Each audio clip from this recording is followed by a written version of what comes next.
Hello, we're here. We're ready to talk about some goddamn movies. How's everyone? How's everyone doing today? Hope everyone's having a fantastic day. Hope everyone's doing well. Hope everyone is very happy. Hope everyone is in a good mindset for the day. Honestly, hope everyone's doing well. So today, we are going to be going over every film I saw at the Edinburgh International Film Festival. Very excited to talk about these movies. And then we're going to transition, oh, look at this, to all the movies I saw. So these are every single movie I saw. Apart from one, there's one missing on this because it's not on Letterboxd. And there's one included that I have a screener for, but I have not watched it yet because I'm a bad person. But we'll go for all these movies. We'll go for all of them. We're going to give out what I thought was my favorite movie of the festival. You know, I don't think, we can see my scores. Oh, a little tease for my thoughts. Yeah, so kind of to give a broad scope. It's like, how did I think of the festival as a whole? The festival was pretty good this year. I had a great time at the festival. I had a fun time at the festival. It was a blast. I got to see some cool movies. It was a really cool experience. It was very different. It was very compared to other festivals because it's probably the first Edinburgh Film Festival I've attended this press, which was a full-on festival. Like last year, they did stuff that I was invited to as press, but a lot of the press stuff was digital, the digital library. Not a thing this year. No digital library, which is kind of a double-edged sword in my opinion. Uh, we got to it was back in full capacity, full in-person stuff, and it was a blast. I had a great time for the overall week I was doing it. It was Thursday the what day? It was Thursday the it was Thursday the 11th all the way to the 20th. So it's been a good like over a week and 2 days roughly. It was a blast. It was a true blast. I had a lot of fun covering the festival. I'm generally excited for more to talk about these movies. I think some of them are really fucking good. I think it's just gonna be a lot of fun, honestly. So we're gonna chat. We're gonna go through all the movies that I saw. Hopefully, if I've done this correctly, they're also in the order I saw them. So yes, they should be in the order I saw them. So we're gonna get a real variety. It's gonna be a good day. It's gonna be a good day for the films. Housekeeping to other these are all my opinions. If you did attend the film festival or have seen these movies because you've seen them at other festivals and you disagree with my opinion, that's awesome. If you loved them or you didn't like the movie that I liked or disliked, that's awesome. I'm on the mindset, and this is always my view of films, that the reason why I like a movie could be the reason you hate a movie, and vice versa. So it really doesn't matter what I think. If a film that I talk about interests you, and you want to go and see it, I go, well, it's not that good, or I love it, and you go and you want to still see it no matter what, or you go watch it and you don't really like it. Well, that's the beauty of cinema. It's the beauty of film, and I hope you check out some of these movies on here. I think there's some real bangers on here, and I think that people should try and check them out. Honestly, I think some are truly amazing movies, and I can't wait to talk about them. Truly can't wait. It was a good time. Honestly, I saw. So there's one not on the list I've talked about. I saw 16 movies at the festival. I think tomorrow when I watch the other movie, I will have seen 17 movies in total. So it was a busy week and a bit. It was busy.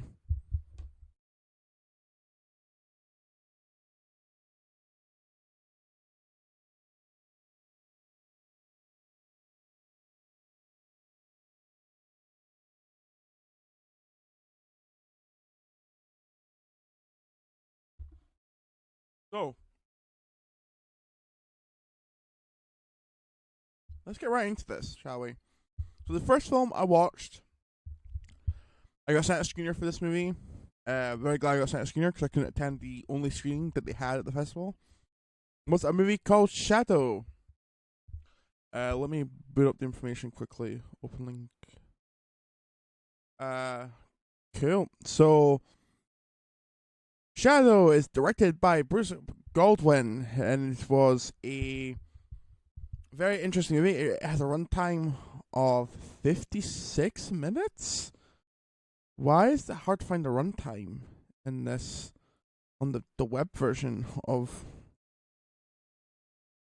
Letterboxd jank? That's all I'm gonna say. But yeah, I think it was a 56-minute long movie, and to give a brief summary of the movie, according to Letterboxd, it's from automatic spell check to omnipresent demontica. What demontica? What the hell? What is this big person language? What is this word?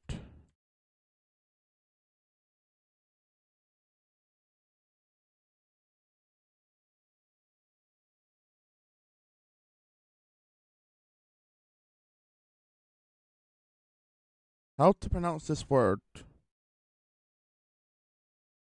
Demotics. Demotics. Okay. Demotica. Cool. What is looming for us when computers are no longer merely complementing our actions, but taking over the steering wheel? Will the machines treat us as stupid and inferior, the way we have treated people with intellectual disability for millennia?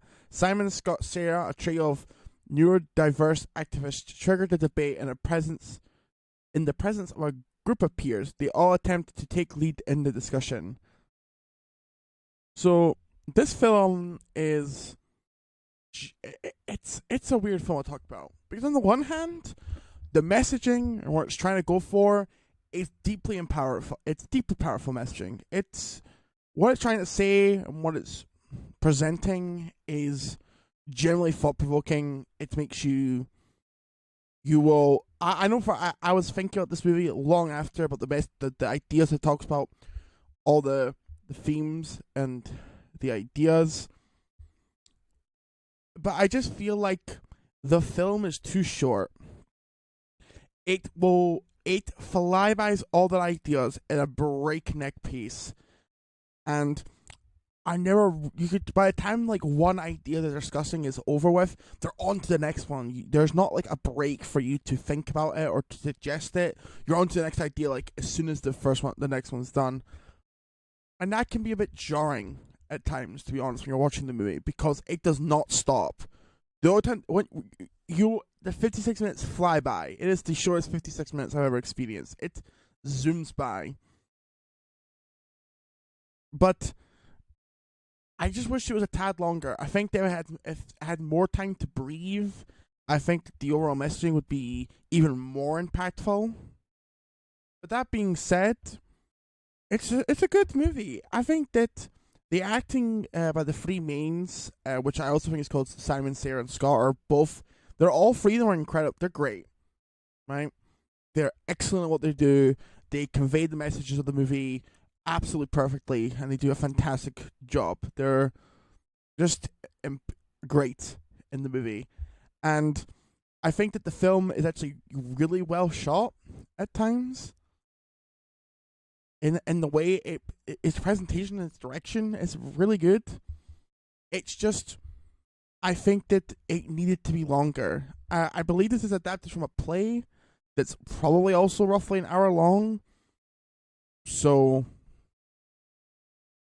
maybe that was an issue when translating this into a movie, because there's a difference in how, from what I've gathered, how they present the play is that in the play you are the people attending the town hall meeting that's referred to in the summary. You're the people attending this meeting, the audience of the people attending. But in the movie, they can't physically do that compared to like on a play on a stage. So there's an actual crowd. So they're telling the message that they want to the people that are there in the movie, and then that then has to come back to us. And I feel like, I think that aspect didn't transfer well onto the film itself. I think overall it is a good movie, and I think that people should watch it just for the ideas it brings to the table, what it discusses. I think I highly recommend it. I gave this 3 stars. I believe at the time. Can I? Yep, I gave this 3 stars. If you can see that, I could definitely see this going up in star, a half star, or a whole star upon a rewatch. Now that I know what I'm kind of like getting myself into, I can really dig deeper, and I want to see it upon a rewatch whether the issues I feel are amplified more. Like, yeah, I really don't like this, or it's like upon a rewatch, like, I don't really mind that issue. So then the next film I saw, which was also the opening gala movie of the Edinburgh International Film Festival, was After Sun, which is it's a Scottish movie. As I did this wrong. Okay, cool. Open link in new window. Thank you. So it's a Scottish movie directed by Charlotte Wells, and it stars some big names. Well, I think big names for. It stars Paul Mescal, who people might have seen from, is it Normal People, the show that he did? I think he's in that show called Normal People.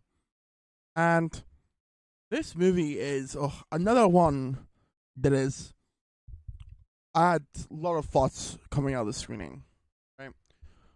So I told us on Twitter that I think After Sun is the perfect embodiment of what cinema is. Because I walked out that movie thinking, it's just alright.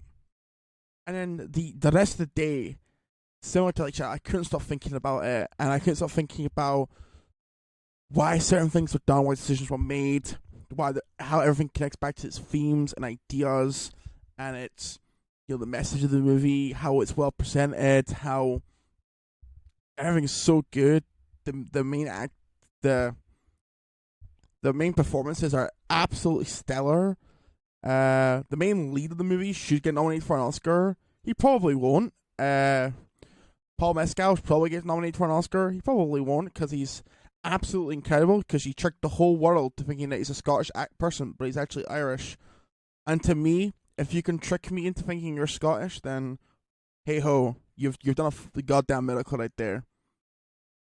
And I think that After Sun is going to be a film that when I go back and I rewatch it, I think that I'm going to come out loving it. I think that it is a absolutely depressing movie. It's deliberately depressing, and there's a moment that I nearly cried at it. It was generally like one scene in particular is haunting to watch. It is genuinely like one of the most depressing things I've ever seen on film. It is a truly like a work. It's gonna be, I think another film upon the rewatch. I think I'm gonna find so much more appreciation for it, because damn, I can't wait to rewatch it, honestly. And I when I walked out of it, I was like, I didn't care if I saw it again, honestly, if we're being honest here. But now, like, a week later after I've seen it, I was like, damn, when can I see this movie again? I haven't rated it yet for that sole reason, because I didn't feel comfortable rating the movie. But this movie, I think, is one for watch out for people, and I don't think it'll be in for any Oscar contention, but it should be, because absolutely, it's gonna be. I think it's a really good movie, honestly, really solid. So the next movie I watched was Official Competition, with stars Penelope Cruz and Antonio Banderas. As we can see, I gave this movie 4 stars. This movie is deeply hilarious. It is a film that is a kind of a piss take on. It is a piss take on like prestigious artful movies, like the ones that go for like the ones that are trying to win the Pandora Con, those type of movies, and it really makes them it makes fun of like the art form of film itself, like the more someone that is who is a better actor, someone who is more well streamed, someone who's like in more mainstream movies compared to someone who's more artful movies and does more powerful performances, like who really is the better actor. And it deals with like kind of like pretentious, like snobby filmmakers, and it's a genuine like hilarious movie. It's funny. There are some scenes that are some of the funniest film scenes I've seen in a movie in a long time. I was bursting out in laughter. There's a scene involving kissing that is makes you feel a multitude of emotions like disgust, it's cringe, and then at times when you feel those, you're trying not to laugh because it's so absurd. And the audio design, the sound mix in that scene is so unique that it makes it even funnier. It's a truly great movie. I highly recommend it. I think it's out available in the US. I think it's like on rental in the US. Just premiered in the UK. So if you're in the US, I highly recommend it. It's Penelope Cruz's and Antonio Banderas' best work in years. You know, because Antonio Banderas, what's he done that's like amazing as of late? That isn't The Expendables 3. What else has he done? The Expendables 3, Uncharted, The Hitman with Wife's Bodyguard, the new Puss in Boots movie. You know, this is Antonio Banderas as we should have him. Top form, 4-star movie, great movie. Can't wait to watch it again. I'm gonna watch it again soon. I think I have a screener for this, and I'm gonna watch it again, and I'm gonna have a great time. Which that's all I can say about this next movie, Resurrection, starring Rebecca Hall.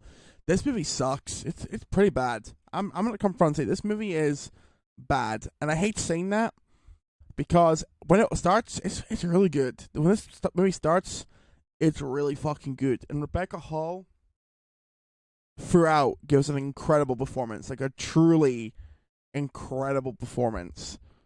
Tim Roth gives a great performance as well. The person that plays Rebecca Hall's daughter is also really great in the movie. But the story is so that story takes a nosedive off a cliff, and it's hilarious at points, like unintentionally hilarious. Like there was one part. No spoilers, of course, but when we get near the end of the movie, and a certain scene happens at the end, I'm doing my best not to hold back laughter. It is so over the top, violent, disgusting, and then what is revealed is so shocking that I thought I was in a spoof movie. I thought that we changed genres. Now we're in a spoof of like a Takashi Miike movie. I thought it was a piss take out of like, you know, something like that, like one of those torture porn movies, like Saw and stuff like that. I was like, what is this about? And it's so dumb, and it ruins such a really good concept. The ending completely ruins the movie. So much so that I gave it 2 stars. It's not a good movie. I think it's quite bad. I know some people really love this movie, but I need a good story to hold me in. And this story nosedives at the end. It's shockingly disturbing at the end in a bad way. Next on I saw was The Apartment with Two Women. This is a very interesting movie. It's a directorial debut by Kim Si-in. It's a directorial debut, and it is a challenging movie to watch. It's another one that's really challenging. It deals with like abuse and the cycle of abuse, and the way the abuse can take many forms, and not all abuse is intentional. Like the abuse of trust, and you know, the abuse of kindness, and how when people give us kind offers, we abuse that, and whether we mean to or not. It's at times with some of the performances truly powerful, but it's a film that suffers in the editing bay. It's too long. You feel the length because there's points where it kind of meanders, and I'm like, okay, we get this sort of thing. It just kind of slogs on. But there's some, and that's really in the middle. There's some beautiful scenes at the end that are truly like emotional, and the acting do a great job of conveying that emotion. That it turns back around, you know, for a bit of a slow middle. You know, the beginning is excellent. It hooks you in with a really great concept, but I just think that if they were a bit shorter, it would have really done a lot of favors, in my opinion, personally. I gave it 4 stars. I would watch it again. I think it's a really good movie. Really great movie. So, the next movie I saw was Return to Dust. So this is a Chinese mainland movie, I believe from the mainland.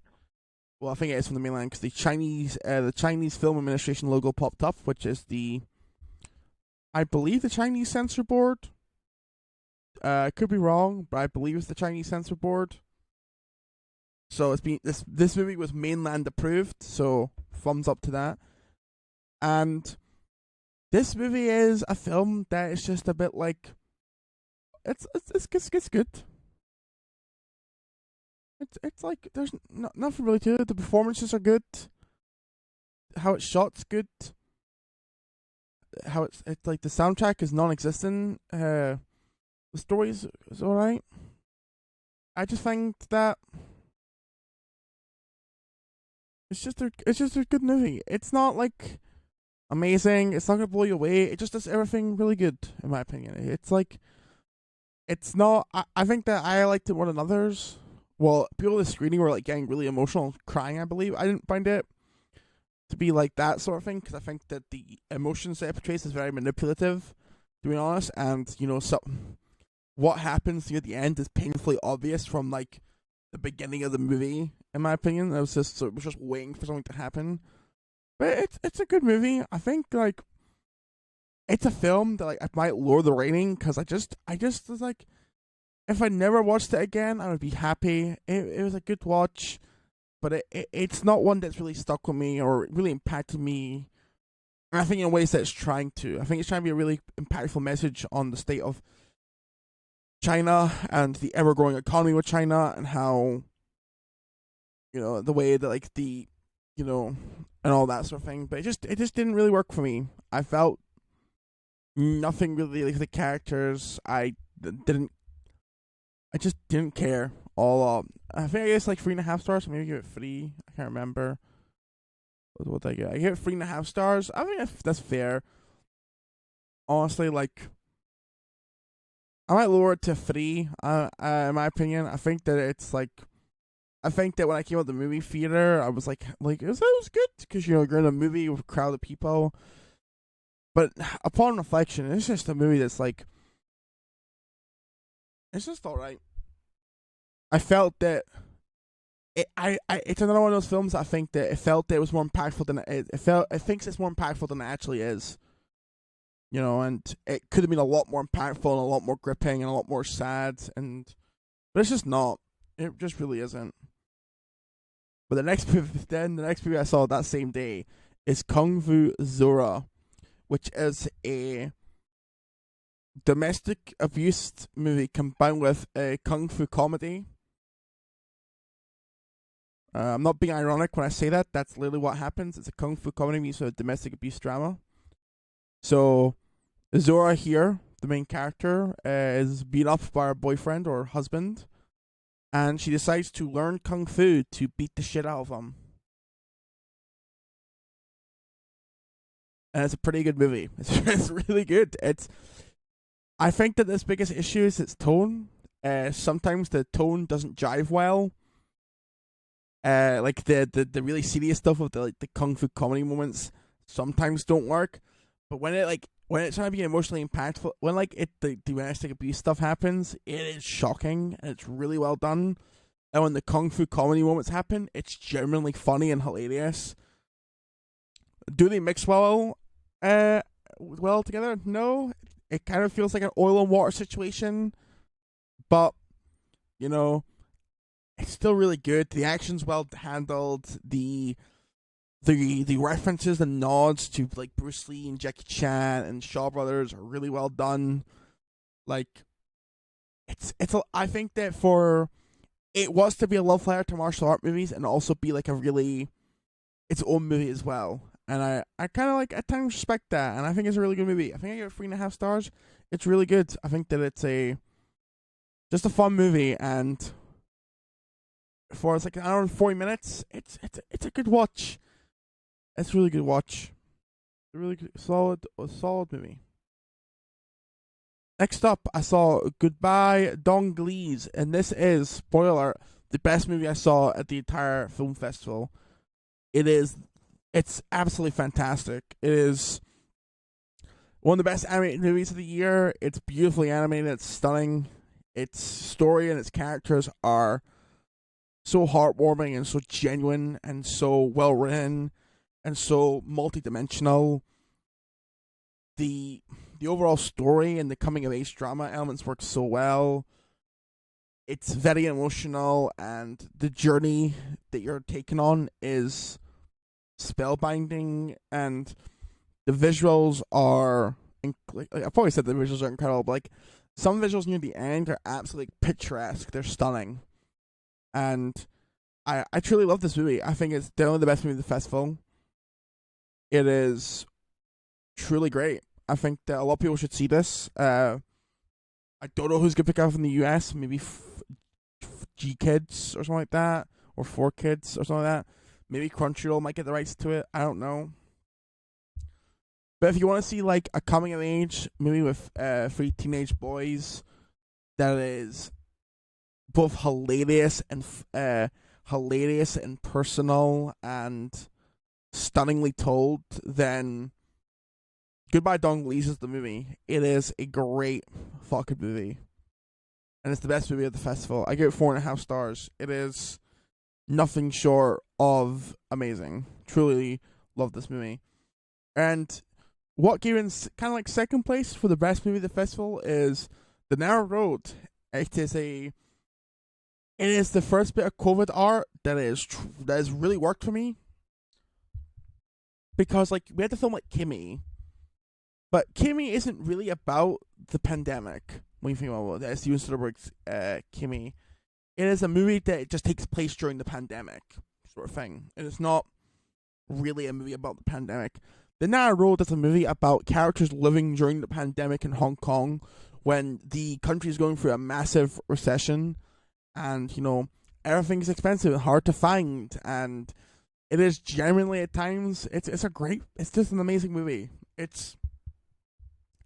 The characters are so well rounded. The way it views the world from a working class point of view, and seeing the daily struggles and how, the rich, like when we went through COVID, the people that benefited the most, the people that struggled the least were the rich people. The ones who struggled the most were the people struggling already on their day-to-day lives. They struggled even more because of the pandemic.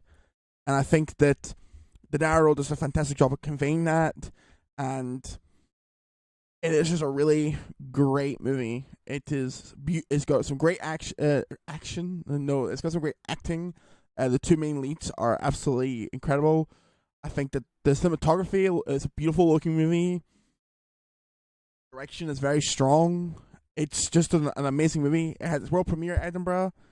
It is a film that I hope a lot of people went and saw. I went to a press screening this, so I don't. Not many people were at the press screening, but I hope that the public screenings did well, because I think it's the second best movie that's at the festival. It's a great movie. I absolutely love this movie. I give it 4.5 stars. Also, it is a great movie that I think people should check out. Truly worth the watch. So the next movie I watched is. It's a weird one. I watched a documentary called Hallelujah, Leonard Cohen. What is it? What's this called? Well, Leonard Cohen, A Journey, a Song. It is a movie about Leonard Cohen and the song Hallelujah. And it's nearly 2 hours long. And that's the first issue. It's not a documentary worth to sit for 2 hours. Like, when they start talking about Shrek, it's like, yes, this is hilarious. This is awesome. When they talk about how like Shrek covered Hallelujah and how that made the song more popular, and how covers actually made Hallelujah more popular than the original song, I truly loved all that. I think it's really interesting to explore about how a song that might not be popular at the time can get more popular over time because of covers and people who found appreciation to the song. And that's really interesting. Like, they talk about like when it was in the Shrek soundtrack, and how, like, well, who did you hear? Who did you hear Hallelujah for the first time from? When that's like an artist, it's like, well, it's like from this person. It wasn't Leonard Cohen, and you're like, oh, I'm gonna honor this person, and it's not Leonard, and they're singing Hallelujah, a song not written by the artist that they're praising. It's a absolutely fascinating documentary at times, But it goes on about Leonard Cohen's like other albums and like when he signed off stuff to his assistant, and I couldn't care about any of those. It's a film that could have been a solid hour and a half. I mean, really good, but it's a 2 hour long movie, and it is just good. I give it 3 stars. I think that it is for Leonard Cohen fans. I think that they might find more interest in the stuff that I couldn't care less for. You know, I was here for the Hallelujah aspects, and when the Hallelujah aspects are happening, it's really great. But when it's not happening, it is a drag, to say the least. So the next movie is A Life on the Farm, which is a documentary about a mysterious VHS tape that has. It's about a man called. I forgot the name of the man. He says his name so many times in the goddamn movie. I can't remember. I can't believe I forgot his name. What the hell is his name? Oh my god, I feel like a mug that can't remember this man's name. Oh, Charles Carlson. It's about a man called Charles Carlson who is obsessed with video things. In his later life, he became obsessed with video things like about a life on the farm. And I think the less you know about this, the better. It is a film that is utterly wild at times about what is happening and what is supposedly on this mysterious VHS tape. If you're into like obscure like YouTube channels that like talk about this sort of stuff, you may have heard about Life on the Farm because that became quite big and like people who watch like unique and special VHS tapes. And I think it did make the news, like the British news. So you might have heard of this already, but like. This movie is wild, but the biggest positive of this movie, truly the biggest positive of this movie is it never makes fun of Charles. You are never laughing at Charles Carlson. It is a film that toes a fine line between you're laughing at, you're laughing at this man, and you're not. It's a film that I think is a love letter to him and how. You know, how he wanted to show things, and I think that it's a very well-made movie. I think some of the editing is fantastic, how it transitioned from modern-day footage location to the VHS stuff is really cool. The whole film is really well edited. It's a great pace. When the documentary ends, it ends at a great time. It's like, this is where the film should end, and it does end, and it's so good. And it's just so weird. It is a weird examination of a man's life on the farm, and I think that people should see it. It's a great movie. I give it 4 stars. It is a genuinely great movie. I think that people should see it. But the less you know about it, the better, because there are some things that I was laughing hysterically. It is a genuinely funny movie at times. Genuinely funny. It is just it's absurd. So the next movie I saw was Yanagawa, which is a similar to Return to Dust, the film that I just walked up and like, it's alright. It's alright. It is a film about a man and his brother who are from China, who decide to go over to Yanagawa, Japan, to rekindle, to meet someone who they both had a crush on in their younger years. And it's a film that relies solely on the characters, and I couldn't care about those characters at all. I didn't find them interesting, or I cared for them, and the whole film is carried on them and their relationships, and I couldn't care. It is. I just couldn't. It's like there are certain character moments that just don't work, certain plot points that just feel like it's a drag, and. Well, yes, there's some cool reincorporation of like ideas and the themes and stuff. It's just, it never captivated me, and that's a big thing. It's like you have to sink your claws into me, and the film just didn't really do that for me. It is a film that it's beautifully shot. It is, I believe, shot by the guy who did The Villainess, which I haven't seen, but it's a South Korean cinematographer. I believe, I could be wrong. It is beautifully shot. I think the acting is great. It's just, you know, the vehicle for the movie, the story is just lackluster, and like I couldn't care for certain characters. There's a plot point that's brought up that is just dull. and I find to be like, I still don't know. Like, there's a plot point that's brought up and it's never returned to. It is just kind of. It's just alright. I rate it 3 stars. I think it's a good movie. I'm a bit more harsh on it than I probably am, but it's a bit like there's only so much that characters dynamics go on with if I don't care for the characters, honestly. So the final documentary that I saw, this is the last documentary I saw, was Still Working 9 to 5, a documentary about the importance of the film 9 to 5 at the time and how it is still relevant to today. And it's a great documentary. I think that it's really solid, and I think that it's really horrifying how issues from back in 1980 are still prevalent to today, and how really have we really progressed? Like, have we really made change? Have we really moved forward with, like, sexual harassment for women in the workplace, and how we treat women in the workplace, and equal pay, and all that? And it's generally like sometimes a gut punch to feel like, oh yeah, we haven't gone far. We haven't really progressed far from the 1980s. My biggest issue, my only real issue, I have a couple of issues with the movie. I found like some of the stuff at the end of the movie are really rushed upon. Like, they discussed the Me Too movement and the Equal Rights Act for women that's not being ratified into the Constitution, but they have enough votes for it. And so that then they kind of like briefly go over that near the end. My biggest issue, and maybe I'm a bit weird here. This is my biggest issue. It's kind of like a jokey issue. So they keep going on about how 9 to 5 is a cult movie. And the reason why I find this is a huge issue, in America, it was the second highest grossing movie of the year in 1980. The only movie that bet it was a Star Wars.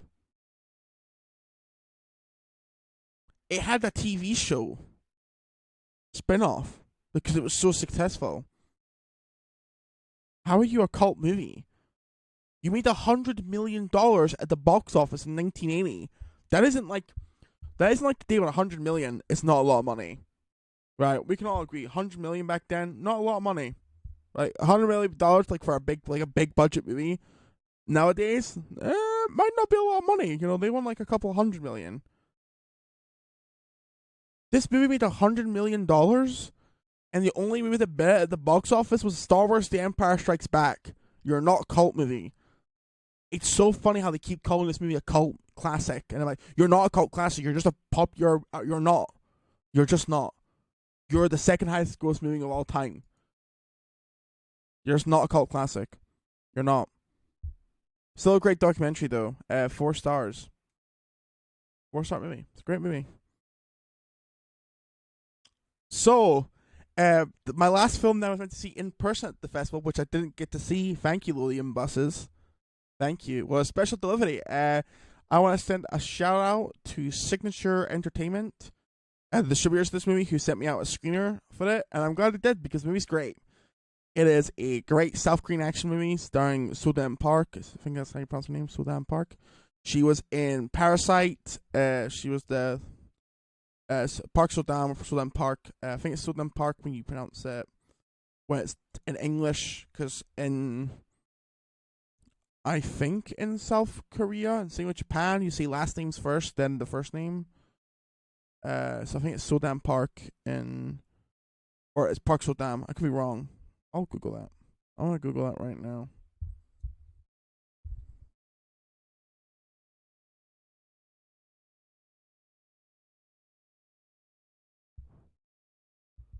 So it's Park So-Dam or So-Dam. What is the how is Park So-Dam? So Park So-Dam is her. So-Dam Park is the yeah. So So-Dam Park is the Korean way of saying it. So So-Dam Park, her name is Park So-Dam, and the more English way of saying names, I believe. Could be wrong. I don't really care. I'm gonna be honest. She's excellent in the movie. I think she's great. You know, she's excellent. She's a star in the making. She was excellent in Parasite. She's excellent in this.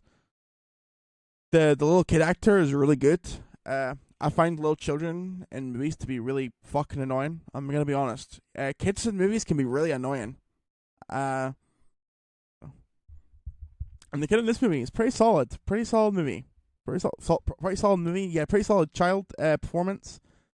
Does cry a lot, so if you don't like crying kids, then maybe you might want to skip some scenes or put earplugs in. Because he does cry a lot, but he has a solid performance. The main takeaway is the action is really good in this movie. There's some really great car chases. There's a really interesting hand-to-hand fight scene near the end that is really interesting because it's shot in darkness and could be really visually confusing, but it's not. It's really well done.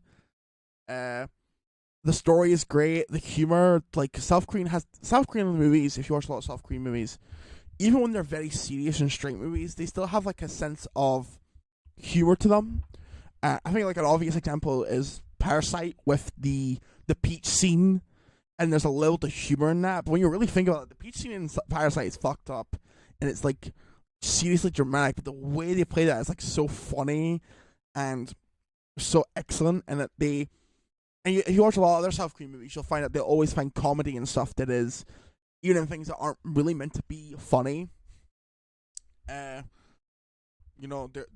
have a unique sense of humor to them, in South Korean movies, and that's still prevalent in this. It has that wit to it that's so funny.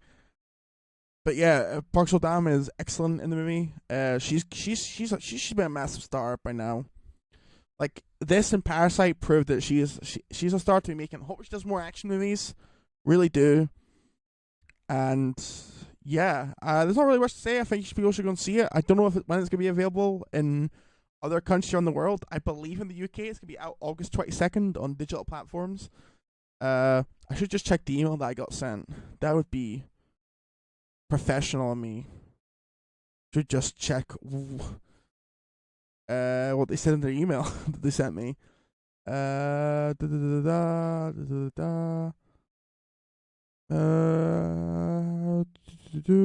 so it's gonna be in the UK. It'll be out on digital platforms on the 22nd of August.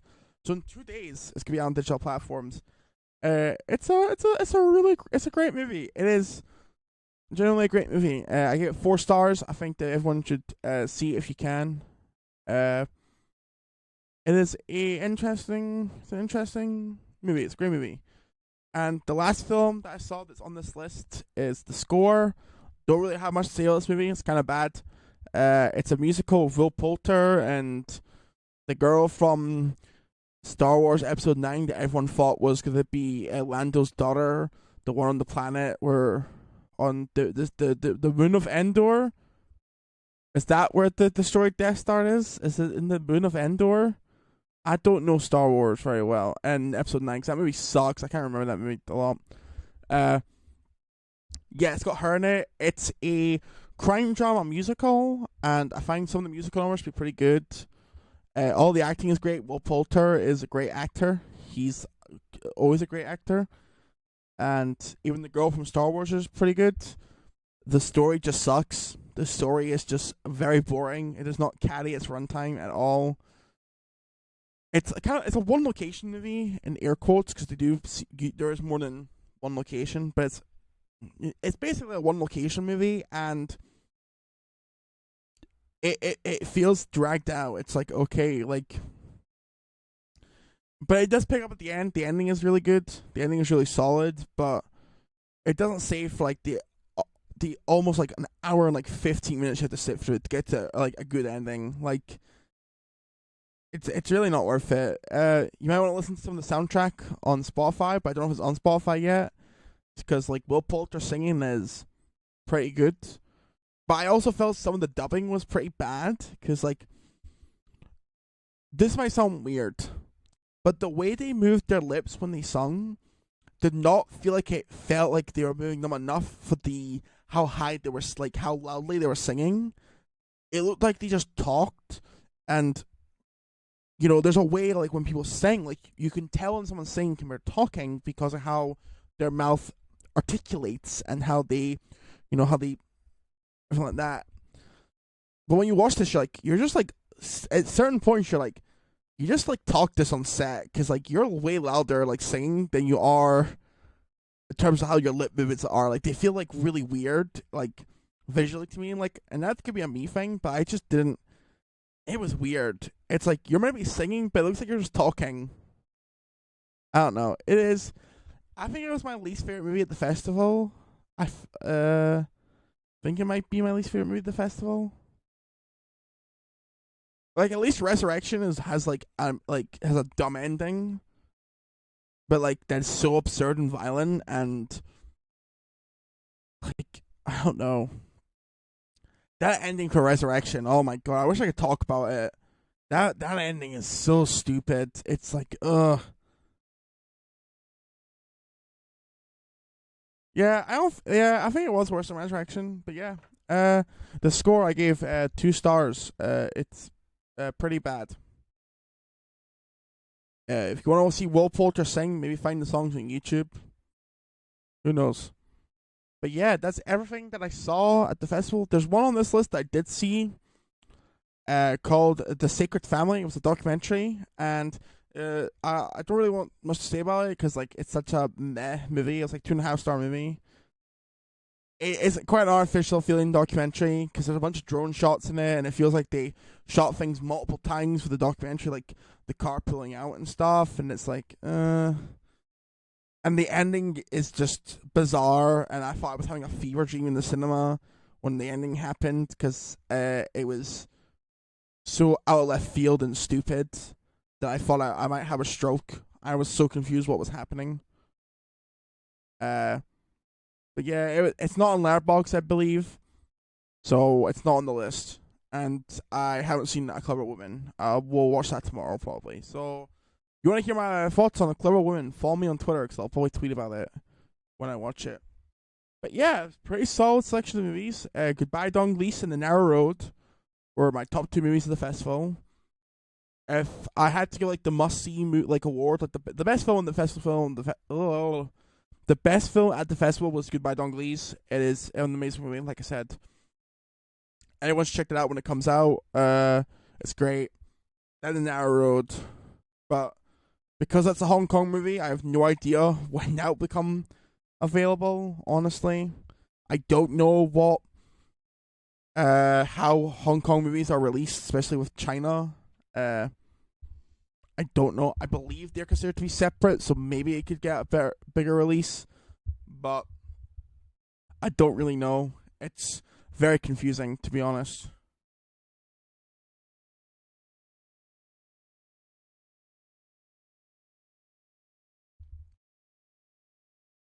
Yeah, that's everything that I saw at the festival. If anyone has any questions, let me know. Hope people enjoyed me talking about movies. I should have more detailed field written reviews up soon, hopefully. I need to get my finger out my ass and do them. But yeah, it was it's a great festival. Hope they have me back next year. I would love to go. Now I'm just getting hyped for London. I got my press pass for London. Very excited to go and attend that. Maybe not in person. I might have to do it digitally because I don't have really the money to do it in person. But hopefully, I should be attending the London Film doing some stuff from London, seeing movies from London Film Festival, and yeah, that was really the stream. Don't know what I'll do now. Probably just gonna sign off and maybe play some Apex. I don't know. I don't know what I'm gonna do. Let's see. Let's load up the Steam. Is anyone on Apex playing Apex right now? Friends. No one is playing Apex Legends on my friends list. Okay. What good friends are they that they're not playing Apex? Eh? Okay. Let's load up Discord. Yeah. I don't care.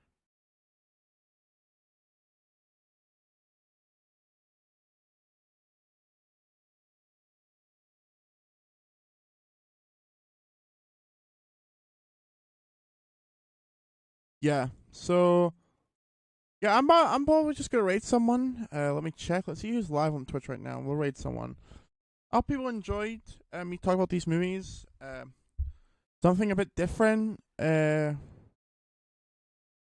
Something a bit more unique. I want to do more film content on the Twitch. So if you like this, let me know. It's I was more prepared. I would have done more visual stuff, so using just my letterbox screen. But I very much was last minute on this, so it doesn't really matter. I'm gonna read a guy called Geo who plays Apex. He seems like a good kid, so I've been in his chat a few times. Well, a lot of times. He's a good kid, so go and check him out, give him a follow, stay in his stream for a bit, say hi, and I'll see everyone later. I'm gonna start the raid now. Yeah, have a good rest of your day, everyone. If you're watching this, if you're watching the replay, thank you for watching this. Thank you, Andy. I'm doing something a bit different. See, I have text on the screen. I'm a good Twitch streamer. I have the chat on the stream. I want to do more film content. That's definitely something I want to be doing more of. I just need to find a way to do something that's quite unique. Because, in all honesty, and I think people like Andy and stuff and other people who know this, I don't want to talk about mainstream movies. I have no passion to talk about Marvel and the current state of the death of cinema. I shouldn't say that. The death of cinema. I have no interest in talking about that sort of stuff, so I'm working on stuff. I might be doing a Blu-ray show, talking about the home media, Blu-rays, because that's a passion of mine, and I think that's quite an interesting take on it. But yeah, thank you for everyone for watching, and thank you, Andy, for being here, even for just a little bit. It means the world to me, and I'll see you all later. Have a good rest of your day, and good night.